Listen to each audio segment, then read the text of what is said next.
Okay, so this is lecture number 2 for the simultaneous class. In this lecture, we're going to be spending a lot of time doing practices, doing some interpreting practices. I'm not sure how much you have actually studied during this week, or how difficult things were, whether you feel like it was kind of overwhelming or not, or how much time you put into it. But if you recall correctly, oh my goodness, I need a haircut. So I'll promise I'll get one over the weekend. So if you recall correctly, I asked you to review the sample arraignments 1 and 2 from the class manual. And I also ask you to read the arraignment in the class manual. And then I ask you to go to the lab, download the script with all the arraignments, a total of 10, and look at the script and the corresponding translations and create flashcards and start studying it. And that was really your task up to this point for this lecture. However, I told you if you have more time and you want to start practicing, you're more than welcome to do that. So what's going to happen now is that those of you that already did some practice will feel a little bit more comfortable when I play the audio, because today we're going to be doing two very important things. We're going to be looking at your arraignments, see how you interpret.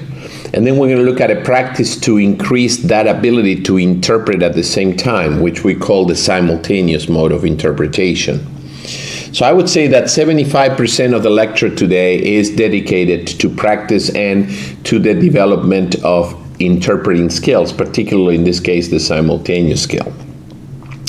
So what we're going to do is I'm going to be monitoring you, but it's up to you if you want to be monitored. If you feel that you're not ready yet and you want to be monitored next week, that's perfectly fine.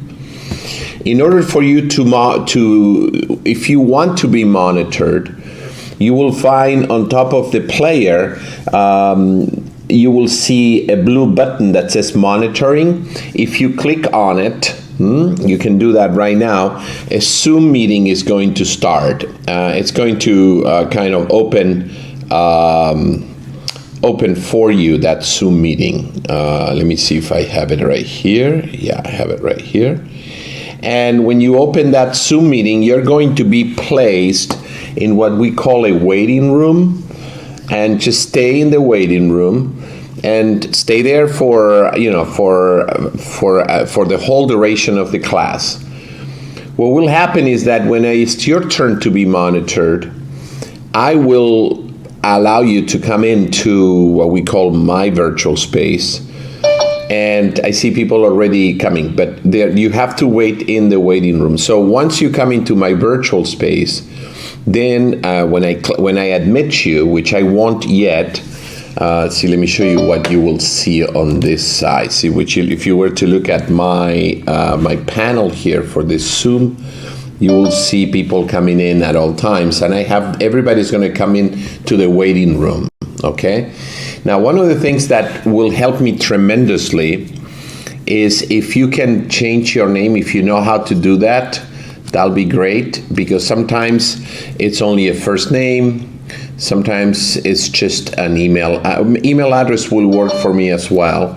And you have to remember that when I monitor you, I'm going to create an audio file, and that audio file is going to be sent to you today, this afternoon, but around 4 o'clock or even earlier than that.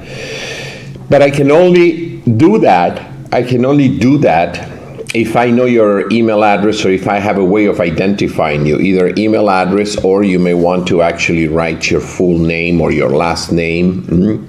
So if you can change that, that will be fine. If you cannot, then you're going to find that I will ask you when you come into the session, then you're monitored. I may ask you, what your name is. I really hate to interrupt you when you're interpreting.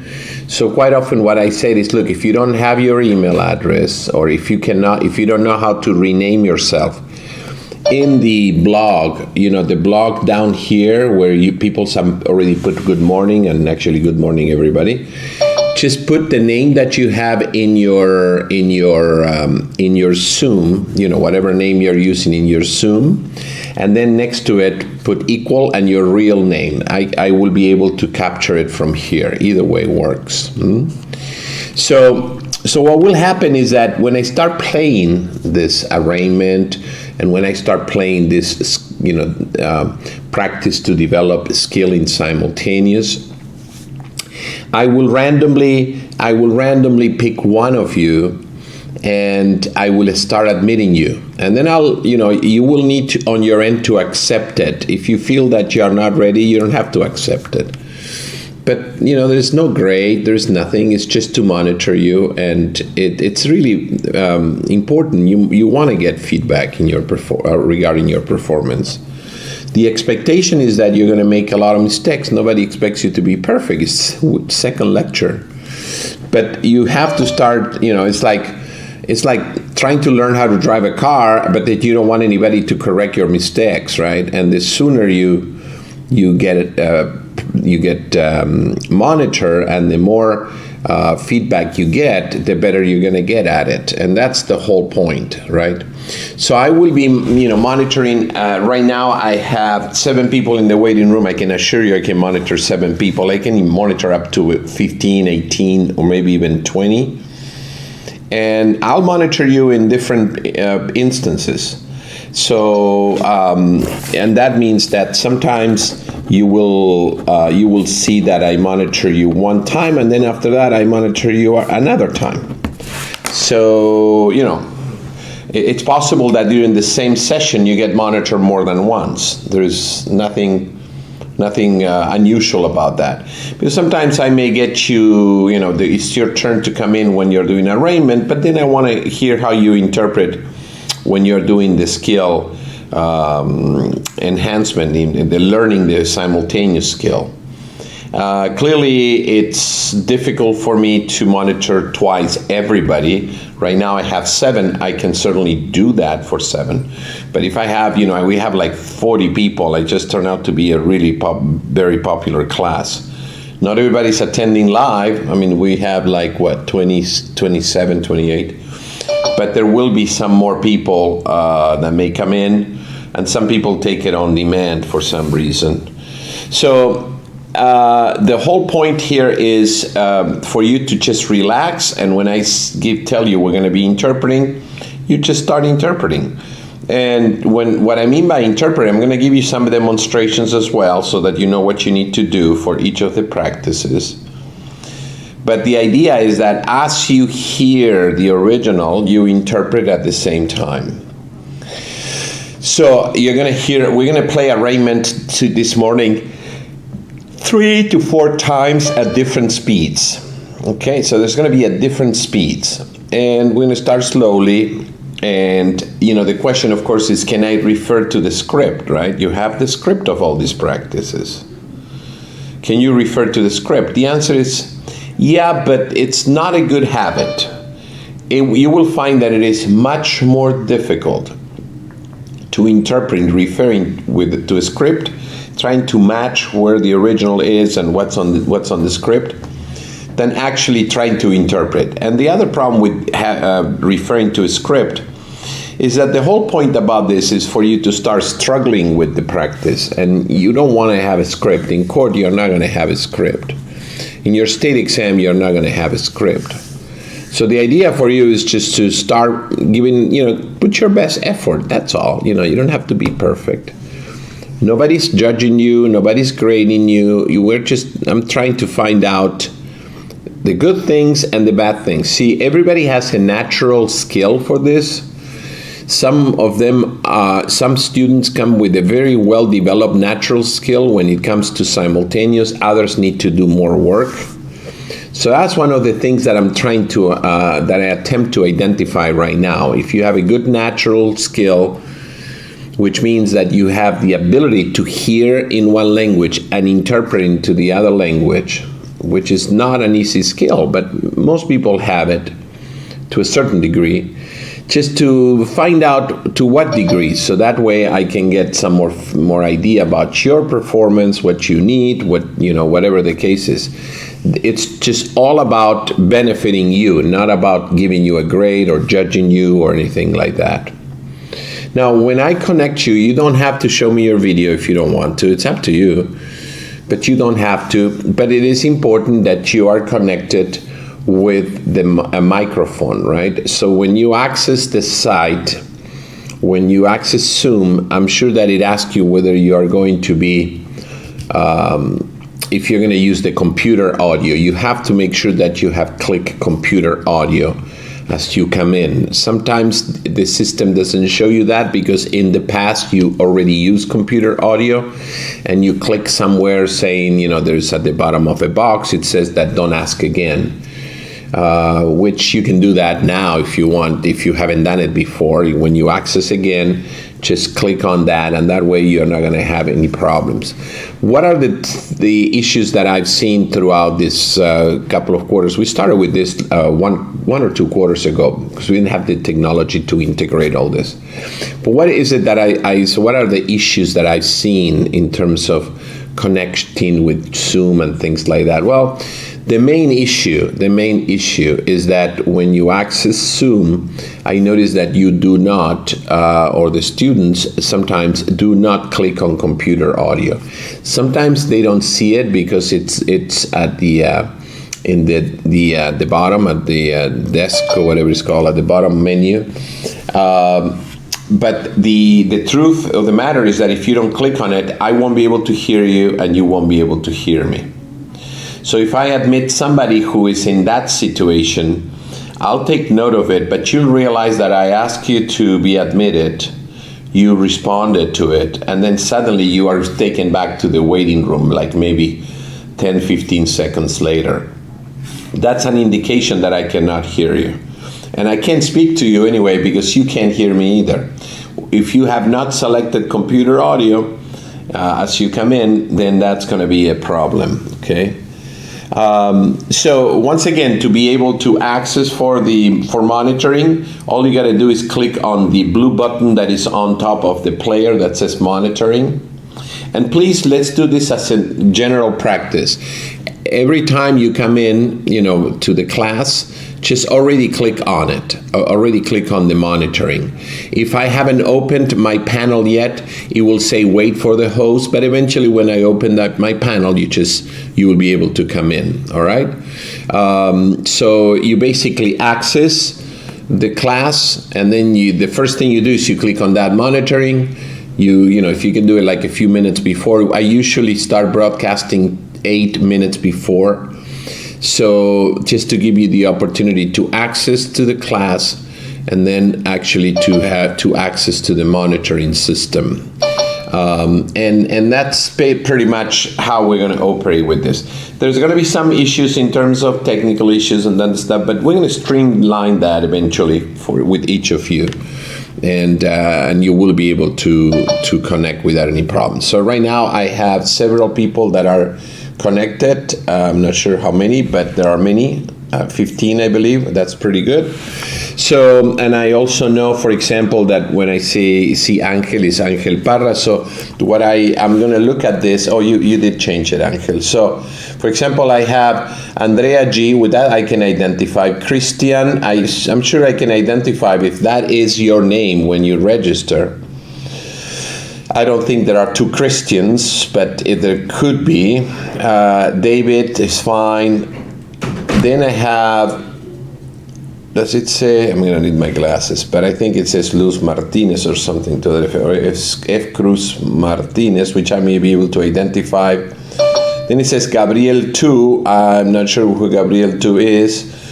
Oh, Gabriel Z. I can figure that out. Kimberly, this is all pretty good. Yeah, I don't have any issues with this. I can identify most of these people, so that's pretty good.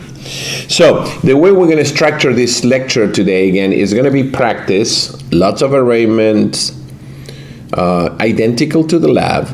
Don't use the script. Just make an effort to interpret. I know there are some arraignments there out of those 10 arraignments that are kind of difficult. I think it starts in arraignment number 5 or 6. Just give it a try. As you hear in English, you interpret out loud in Spanish. Hopefully you have a mic and you have already clicked on computer audio, and therefore you're already ready to go. But make sure that you do allow me to monitor you, okay, when I request that. So we'll do the arraignment. We're going to do it a few times, at different speeds. Then we're going to do a practice to increase your simultaneous skill. And then at one point, we're going to start mixing these practices with some lecturing, which is basically nothing else than a list of vocabulary that is included in your class manual under lecture number 2. So we're going to go over some of those terms, discuss some of those terms. It'll take me about 40 minutes to go over all those terms. 45 minutes. So we have a good 2 hours of practice. So we're gonna take advantage of it. Remember, I told you last week, the first and the third week is a lot of lecturing time. The second and the fourth week is a lot of practice. I want to be able to monitor you as often as possible. And even in next week, we're going to have at least an hour and a half of practice. Maybe even 2. I may be able to make it 2 hours. Because you see, the bottom line here is that what we want to do is I want you to practice as much as possible on your own as well as in here. Now, let me just give you another word here, talk a little bit about something else, another service, another feature that we have that you should take advantage. We have what we call live sessions, live office hours. Which I believe you can see it. They are live office hours is in your menu on the left. If you look at your menu, right below remedial seminars. And when you click on it, you don't have to click now, but when you click on it on Saturdays from 1 to 3, or if you like on Mondays from 4 to 6, we will be online and you'll be able to access. So what will happen is that you will go to a moderator. There's somebody who's going to welcome you, and once you come in, you will have to kind of wait in line until usually the person who welcomes you puts you in the room for this class, which means that if there are 5 people from this class, from the simultaneous course, you're all going to be waiting in that room, and you can talk to each other. You can definitely talk to each other. And that's not a problem until this person will come in and say, okay, for example, just to give you an example, Andrea, are you ready? Yes. Okay. So then Andrea is taken to the live instructor. The live instructor is going to say, hi, Andrea, what course are you in? I'm in the simultaneous course. Okay. So what do you want to do today? Do you want me to listen to your interpretation? Do you have questions? And usually what I tell my students is to tell the instructor, and the nice thing about it is a different person who will listen to you and get you different feedback. So that's why in fact, we have one person on Monday, a different one on Saturday, and then I monitor here. So you can get technically monitored by 3 individuals, therefore getting 3 different feedbacks. So what you want to do is, because now you're this class is all about the arraignment practices. What you want to do is you want to say, okay, can you monitor me doing the interpreting arraignments? And you may even go as far as saying, but I want to do only the first 5. Don't get me into that difficult one, 6 or 7. Can you do that? And he has the capability of doing that. So he will play that arraignment, you will be able to interpret, and then you will get some feedback. The time that you will spend with that live instructor depends on how many people are waiting for him to be available. It just happens that sometimes we have only 5 or 6 people, and therefore you can spend a good 30 minutes. Now, for arraignment, you don't need more than 5 minutes. 30 minutes will be excessive, but you can do whatever you want. Just use the resources that we have available. So what you will do then is you study every week, you do the lab work, you come to class and do the practices here. I monitor you. either before that week or the week after. You can, some people decide to do it this way. They study the material, they do the practice, they go to the next live session, let's say this Monday from 4 to 6, and then they get some feedback, and then they come to class the following Saturday, and then I monitor you, and then after I monitor you, get my feedback. And then some of them want to do the same thing on that same Saturday at 1 o'clock. So you go and just access another person who's going to monitor you. And then you really start getting a lot of information about your interpreting skills. And if you listen to all of us, we all have a lot of experience in this. Sometimes people think that we have to listen to you for an hour to let you know what's right and what's wrong. When you have experience, it just takes me two minutes, and I know exactly what you need to do. It's just 35 years experience doing this, and all of the people that you will have access to have at least 10 to 15 years experience doing this. So we can give you a really good idea of where you are at. I'm the one who actually monitors you and then sends you a video, a link. And in that link, you're going to be able to first hear yourself, and then at the end, once I put you back into the waiting room, I come in and then I give you my opinion about your performance. In the live office hours, you don't get a video. What you do get is just automatic feedback, and the instructor is going to let you know right away what the issues are. So I repeat again when the live office hours are being held for this quarter. Mondays from 4 to 6, but don't try to come in at 6 because it's too late, right? So you can think of it from 4 to maybe 5:30 so that you have some time to be monitored. And then Saturdays from 1 to 3. Now there are some Saturdays that we don't have any sessions. So if you see that you go on Saturday, or sometimes on Mondays, that could happen. If you see you go Monday or Saturday during this period of time, and when you click on that link that says live office hours, you see that it says offline, then it means that either something happened or that the session has been completely, there are so many people that we had to close the session. In which case you come the next week. This is on a weekly basis, and it's certainly not mandatory. It's up to you. Whenever you want, whenever you can, it's completely up to you, okay? It's just another service to check so that we can, the whole point is that we can find out what you're doing right and what you're doing wrong. And having these monitoring sessions, it's really important for you because now you have a structure. You know that you need to study this week because on Saturday your instructor may monitor you.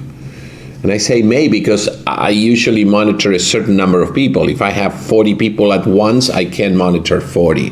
I can monitor maybe 12, 18, depending on how long the practice is. But then I keep track of who I monitor, and then the next week, I monitor the other ones. And sometimes I trick you and I monitor you again. So there is a lot of unexpected. But this actually provides the structure that it is so critical in this type of training. It's online because technically it's online, although you have access to me in real time. But we are really next to you there, okay? But you have to use the live office hours. That's up to you. But here in this class, I'm going to be monitoring you. All right. So having said that, if there is any question on anything, then please write that down on the blog.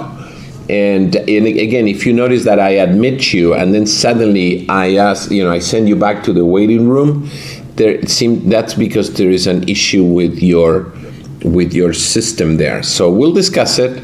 I keep track of everything, and if there is a need for you to access technical support here, we'll do that. Not today, but during the week. Don't panic if you don't get monitored today. It's not the end of the world, but the key is that you know how to handle this equipment so that, or this connection so that you're ready next week. Having said that, let's do some practices now. So what we're going to do next is we're going to do a practice on simultaneous, of course. And the simultaneous practice is basically going to be arraignments, all right? So try not to use your script, okay, when you're doing this. When you take your final exam for this class, I just want to tell you that during the final examination, you will be required to have your video on. Okay, I want to make sure that you're not referring to any notes. But during the practice now, you don't have to. It's up to you, all right? So let's start with simultaneous practice, and that means I'm going to give you a sample of what that sounds, all right? So let me just play it. Thing is that you won't be able to hear it. Let's see. You can't hear me and the practice at the same time, unfortunately. Unless I can do something here. Let me see. Give me 1 second with all this equipment. All right. Let's see if it's possible. You might be able to hear in the background the original. Okay. So I'm gonna show you how this is actually done. How I want you to do the practice. Okay. It's just gonna go for that script. If you have the script available, you don't need to hear me. You will see the original. Okay, so here is what you will do. In complaint number SE. 1 second. 1 second. I'm gonna do it at a slower pace. Okay, and here we go. All right, so this is what I want you to do. See if you can hear this.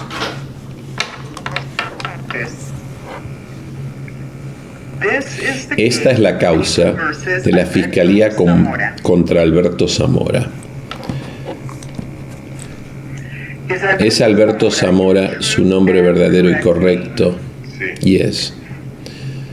Señor Zamora, se le imputa a usted en la acusación formal SE93828 con un cargo.